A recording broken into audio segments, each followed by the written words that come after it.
किस अस्पताल में हुआ है? सर हम लोग नोएडा में रहते हैं, मैं और मेरे हस्बैंड। अभी होली में हम लोग बिहार आए हुए थे सर, होली मनाने के लिए पूरी फैमिली का गेट टुगेदर था। 9 अप्रैल को मेरे हस्बैंड की तबीयत ख़राब हुई, फीवर हुआ उनको काफ़ी तेज। हमने कोरोना का 2-2, 3-3 बार टेस्ट करवाया, नेगेटिव आया। RT-PCR के लिए दिया तो वहाँ पे भागलपुर में, सर भागलपुर में थे हम लोग, वहाँ पे 1 दिन 2 दिन वेट करते करते 10 दिन तक रिपोर्ट नहीं आया। फिर हमने नोएडा के एक डॉक्टर हैं उनसे कंसल्ट किया, वीडियो कंसल्टेशन से। उन्होंने बोला कि CT चेस्ट करवाना है। हम लोग भागलपुर गए और CT चेस्ट करवाए तो उसमें उनका इन्फेक्शन आया। 60% लंग्स उनका उसमें इन्फेक्टेड था, डैमेज नहीं था, इन्फेक्टेड था बस। बाकी लंग्स का हर चीज़ परफेक्ट था, सारा चीज़ नाक का, गले का सब कुछ नॉर्मल था, उसमें रिपोर्ट में था। फिर हम लोग नेक्स्ट डे ग्लोकल हॉस्पिटल है भागलपुर में, ग्लोकल हॉस्पिटल लेके आए, वहाँ पे एडमिट कराया हमने ICU में। मेरी मदर की भी तबीयत ख़राब थी, मेरी मम्मी और मेरे हस्बैंड दोनों एक साथ एडमिट हुए। वहाँ पे इतनी लापरवाही हुई उनके साथ, इतनी लापरवाही हुई। डॉक्टर्स आते थे बस विजिट के लिए, 10 मिनट देख के गए। उसके अलावा जितने भी वहाँ पे नर्स थे, कंपाउंडर्स थे, सारे के सारे जल्लाद थे सर। कोई दवाई तक नहीं देना चाहता था पेशेंट। मेरी मदर टचवुड बेटर कंडीशन में थी थोड़ी, मेरे हस्बैंड बोल भी नहीं पा रहे थे उस समय तक। इशारे से पानी का ऐसे ऐसे बताते थे, लेकिन कोई उनको पानी नहीं पिलाता था सर। वो मुझे हार के फ़ोन करते थे कि पानी पिला दो। जब मैं अंदर जाती थी तो ये लोग हल्ला करते थे कि क्यों जा रहे हो अंदर। फिर भी मैं जाके उनको पानी पिलाती थी, जूस पिलाती थी। रेमडेसिविर इंजेक्शन का नाम आप लोगों ने अभी तक सबने सुन लिया होगा कि कितनी मुश्किल से मिल रहा है।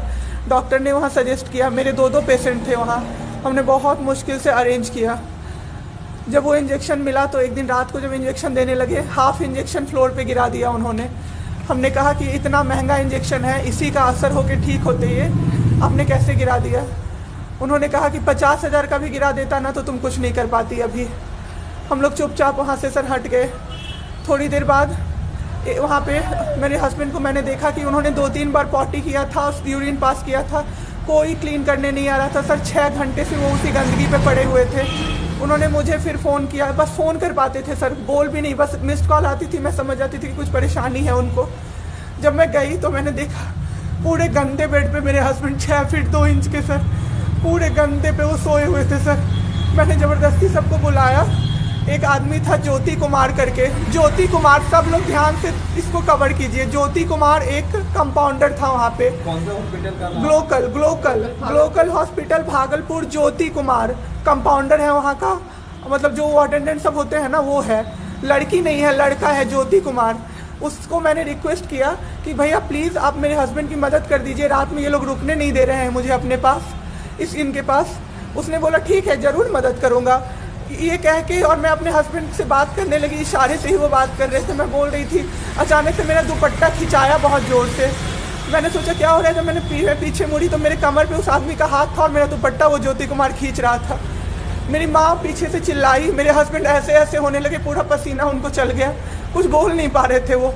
जब हम लोग ठीक थे ना, मैं बाहर निकलती थी ना, कोई मुझे ऐसे देखता था ना नॉर्मली ही तो कहते थे आंख निकाल लूँगा, क्या सोच के इसको देख रहे हो। और मेरे हस्बैंड उस दिन बेड पे पड़े हुए देखते रहे कि मेरी वाइफ का कोई दुपट्टा खींच रहा है। और जब मैंने उस आदमी को देखा ना तो वो मुस्कुरा रहा था। मैंने ऐसे दुपट्टा खींचा और मैं कुछ नहीं बोल पाई डर से कि मेरे हस्बैंड यहाँ पे है, मेरी माँ यहाँ पे है, ये लोग कुछ कर देगा। इस डर से मैं कुछ नहीं बाहर निकली। मैं बाहर निकल के मैं दम से बैठ गई। वो आदमी मेरे पास फिर आया, मुस्कुरा के बोला मैं ध्यान रखूँगा। मैंने बोला ठीक है भैया आप ध्यान रखना। मैंने कुछ नहीं बोला उसको, कुछ भी नहीं। 2-3 दिन बाद ऐसे ही कोई सुविधा नहीं, कुछ नहीं। मेरे हस्बैंड की तबीयत उस दिन से बिगड़ी जब रात के 2 बजे में मेरी मदर के बगल वाले बेड पे एक अंकल, मास्क उनका हट गया था और वो अंकल चिल्ला के नर्स को बुला रहे थे और मेरी मम्मी चिल्ला रही थी जल्दी आइए ये मर जाएंगे, जल्दी आइए ये मर जाएंगे। कोई नहीं आया और अंकल ने दम तोड़ दिया। ऐसे 3-4 लोग उस 2-3 दिन के अंदर दम तोड़े हैं बिना केयर के, बिना नर्स के आए। सारी नर्स टेबल कुर्सी लगा के सो जाती थी, कहती थी पागल हो गए हैं हम ही, अब मर जाएंगे इस कोरोना के चक्कर में, अब तो क्यों जॉब कर रहे हो, छोड़ दो, आपकी जगह कोई और आ जाएगा।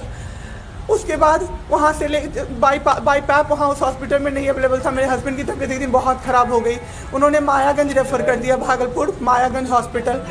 हम लोग अभी मायागंज आए, मायागंज की और हालत ख़राब। ICU में 4 बेड था। मेरे हस्बैंड के बगल वाले बेड पे 4 लोग 6 से 7 घंटे में 4 लोग ख़त्म हुए। क्यों ख़त्म हुए? वो नर्स को बुला रहे थे, सिस्टर आ जाओ, दिक्कत हो रही है, दिक्कत हो रही है, और सिस्टर नहीं आती थी। एक अंकल तो बुलाते बुलाते उलट के गिर गए, पूरा सर फूट गया, ब्लड और मर गए वो अंकल वहीं पे। इतना मेरे हस्बैंड डर गए। शाम होते होते मेरे हस्बैंड की तबीयत अचानक से ख़राब होने लगी, पूरा ये सब ड्राई हो गया, एक लेयर वाइट कलर का जम गया उनके ऊपर, बहुत ज़्यादा तबीयत ख़राब हो गई। हम लोगों को समझ में नहीं आ रहा था कि हो क्या रहा था। अचानक से मेरे दिमाग में आया ना, डॉक्टर को कम से कम 5-6 बार मेरी बहन बुलाने गई है, क्योंकि कोई डॉक्टर था ही नहीं ड्यूटी। कब हुई आपके हस्बैंड की डेथ? परसों। सुनिए मेरी बात, पहले पूरी कहानी मेरी सुनिए। मेरी बहन 5-6 बार गई है बुलाने डॉक्टर को मायागंज में, तो डॉक्टर क्या कह रहे हैं, यार रात में भी सोने नहीं दोगे, रात में भी सोने नहीं दोगे। जब हमने देखा जाके सर, तो लाइट ऑफ, इमरजेंसी के नाइट डॉक्टर्स का लाइट ऑफ, और सब नीचे बिछा के मूवी देख रहे हैं और सो रहे हैं, और दरवाज़ा तक नहीं खोला सर। मेरे हस्बैंड की ऐसी हालत हुई, जब मेरी दीदी बहुत जाके चिल्लाई, तब एक डॉक्टर आए वहाँ से, तो उन्होंने देखा क्या कि मास्क, उन्होंने ऐसे मास्क लगा होता है ना, उसमें एक ऑक्सीजन सप्लाई का पाइप होता है ना, वो पाइप ही नहीं लगाया था सर, बस मास्क लगा के छोड़ दिया था, ऑक्सीजन सप्लाई आ ही नहीं रहा था। जब बहुत कम हो गया तब वो डॉक्टर आए और पाइप लगाया, मेरे हस्बैंड तुरंत भी जिंदा हो गए। उसी दिन से उनके दिमाग में वो ऑक्सीजन की किल्लत का डर बैठ गया सर। बहुत 7 घंटे बिना ऑक्सीजन के रहे सर, लड़ते रहे।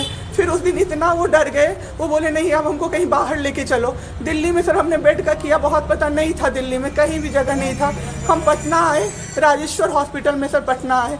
यहाँ पे इन्होंने कहा आईसीयू में अटेंडेंट नहीं अलाउड है, नहीं जाओगे आप। मेरे हस्बैंड रोने लगे कि मेरी वाइफ को बस भेज दो, वो रहेगी तो मैं ठीक हो जाऊंगा। इन लोगों ने नहीं अलाउ किया सर। आज मैंने देखा, एम्बुलेंस से हम लोग भागलपुर से पटना आए थे राजेश्वर, रास्ते में उनको 3 बार पॉटी हुई थी सर। उसी गंदे बेड पे उनको 4-5 घंटे राजेश्वर में सुलाया रहा। मैं 10 बार जाके बोली बाहर से कि सर प्लीज़ बेड क्लीन कर दीजिए, वो हम लोग देख लेंगे ना। एक डॉक्टर निकले, मैंने बोला, वो मेरे हस्बैंड अंदर से ना बोल नहीं पा रहे थे, अंदर से ऐसे कर रहे थे, बुला रहे थे सबको। मैंने कहा सर वो बुला रहे हैं किसी को बाहर से, तो एक डॉक्टर मुझे कहता है अरे छोड़िए ना, वो छोरा तो ऐसे ही बौखला रहा है जब से आया है। मैं उस समय कुछ नहीं कर पाई सर। उसके बाद उनका ऑक्सीजन लेवल जब 37 हो गया, तब मेरे साथ मेरी दीदी थी, मेरे जीजा जी थे और मेरे जेठ थे। तब मैंने अपने जीजा जी से बोला कि अब मेरे से नहीं रहा होगा, मुझे किसी तरह से अंदर भिजवाइए। तब उन्होंने ज़बरदस्ती मुझे अंदर भेजा और 37 से 74 मैंने कर दिया 10 मिनट में। मेरे बाबू का ऑक्सीजन लेवल मैंने बढ़ा दिया। उसके बाद इन लोगों ने मुझे बोला, मैंने बोला सर अटेंडेंट अलाउड है, सारे के अटेंडेंट बैठे हुए थे। तो एक डॉक्टर ने मुझे बोला अटेंडेंट अलाउड नहीं रहेंगे तो कैसे काम चलेगा, सब तो कोरोना से बीमार पड़ रहे हैं, हम लोग कितना देखें, हम लोग क्या मर जाए खांसते खांसते सबको देख के। बैठिए चुपचाप और देखिए। 15 दिन तक सर एक टेबल पे एक लगातार मैं बैठी हूँ। आज 1 महीना पे मैंने ब्रश किया है सर, 1 महीने पे ब्रश किया है मैंने। बाबू को बहुत ठीक कर दिया, इतना स्ट्रॉ लगा के सर, मास्क के अंदर से स्ट्रॉ लगा के बाबू को मैंने जूस, दाल, रोटी सब कुछ पिलाया सर। इतने ठीक हो गए ना कि जो डॉक्टर फर्स्ट डे बोला था ये बचेगा नहीं, वो डॉक्टर सर 3-4 दिन बाद कहता है टचवुड क्या कर दिया आपने इनके साथ, ये तो एकदम ठीक हो गए, गजब का फाइट दिया आप दोनों ने मिलके। मुझे क्या पता था कि मैं फाइट दे रही हूँ और ये लोग मेरे बाबू को ख़त्म कर देंगे। इतना ऑक्सीजन का किल्लत सर, मेरा बाबू डर गया बहुत ज़्यादा। ऑक्सीजन सिलेंडर देखता था और कहता था हाँ वो ख़त्म हो जाएगा, वो ख़त्म हो जाएगा। मैं कहती थी नहीं ख़त्म होगा बाबू। 1.5 घंटे के लिए सर ऑक्सीजन सप्लाई बंद रहता था। बाद में हमें पता चला ये लोग ब्लैक मार्केटिंग कर रहे हैं अंदर में ऑक्सीजन सिलेंडर का। जो अस्पताल वाले हैं ना, वो ऑक्सीजन सप्लाई बंद कर देते थे ताकि बेचैन होके लोग खरीदें उन्हीं से। हम भी खरीदे सर, मैंने भी खरीदा। क्या करते हमें भी तो चाहिए था। परसों सर सुबह में हमारे पास एक ही सिलेंडर था, पाइपलाइन बंद हो गया। मेरे हस्बैंड को बाईपैप लगा हुआ था, उनको 2 सिलेंडर से जाना था, एक ही सिलेंडर था। सिलेंडर मांगते मांगते कहीं नहीं मिला सर, मेरे हस्बैंड ख़त्म हो गए। सर, मेरा बाबू चला गया हमको छोड़ के। आपके साथ यहाँ पे भी सर, यहाँ पे राजेश्वर में डॉक्टर अखिलेश गंदे इशारे कर रहा था मुझे सर। चलता था ना तो मुझसे सट के क्रॉस करता था सर। मैं इग्नोर कर देती थी कि मेरा हस्बैंड है यहाँ पे, वरना अगर बाहर होता चप्पल खोल के मैं मारती सर ऐसे इंसान को। वहाँ पे मायागंज हॉस्पिटल में डॉक्टर्स, कोई भी डॉक्टर नहीं आता है, कोई सीनियर डॉक्टर नहीं, जूनियर डॉक्टर नहीं, और पेशेंट की सिर्फ एंट्री कर देते हैं कि फिजियोथेरेपी किया गया। ये मेरे बाबू नाक का क्या करते हैं, नेबुलाइज किया गया, 4 बार नेबुलाइज किया गया, कोई चीज़ नहीं होती है, सिर्फ पेशेंट की एंट्री कर देते हैं। एंट्री सब किया हुआ रहता है कि ये बड़े डॉक्टर आए, ये बड़े डॉक्टर आए, उन्होंने पेशेंट को देखा, नेबुलाइज किया, फिजियोथेरेपी हुआ, पेशेंट को कुछ नहीं, मतलब सीपैप पे पड़ा हुआ पेशेंट, और उसको देखने के लिए 24 घंटे में कोई नर्स नहीं आती है, रूम बंद करके, और सब सोते रहते हैं। दरवाजा ठकठकाइएगा तो चिल्ला के बोलेगी दूर भागो यहाँ से, कोरोना पेशेंट के यहाँ से आई हो, हम लोग अभी रात में नहीं आ सकते। हम लोग क्या मर जाए पेशेंट के लिए? कोई नहीं आता है, कोई नहीं आता है देखने के लिए किसी को। ये लोग पटना में हम लोग तो 26 तारीख को आए पटना। मैम आपके साथ जो ये सब हुआ है, गलत हुआ है, इसकी शिकायत आपने किसी को की है? अभी किसको करे सर, परसों तो मेरा बाबू गया है। परसों शाम अब क्या चाहती हैं सरकार से? क्या अभी सबसे पहले तो मैं चाहती हूँ कि सारे जगह ये सबसे पहले तो मुझे कोई प्लेटफॉर्म मिले जिस पे मैं ये बोल सकूँ टीवी पे जाके, ताकि लोग बचें। अब जिसके साथ जो हो नहीं हो तो सेकेंडरी है। हमारे जैसे जो लोग पे पड़े हैं ना, जो ये छोड़ के भूल जाते हैं कि पेशेंट का ख्याल डॉक्टर्स रखेंगे, वो जाके अपने पेशेंट का ख्याल रखें, नहीं तो सब मर जाएंगे सर, सब मर जाएंगे। एक डॉक्टर एक दिन आए राजेश्वर में, कहते हैं अरे ये बेड अभी तक नहीं खाली हुआ है, मतलब ये आदमी अभी तक नहीं मरा है। एक आदमी के बारे में आप सोचो सर जरा सा, आप सोचो सर जरा सा। मेरे हस्बैंड को वेंटिलेटर पे नहीं रखा सर, वो शायद बच जाते। और जब मेरी एक फ्रेंड है डॉक्टर, उसने बात की कि आपने वेंटिलेटर पे क्यों नहीं रखा, तो झूठ कह रहे हैं कि फैमिली वालों ने मना किया। हमें कोई सजेशन नहीं दिया, कोई सजेशन नहीं, पे आप रख सकते हो, कुछ भी नहीं सर। वो बस वेट कर रहे थे कि ये बेड खाली हो। ठीक है।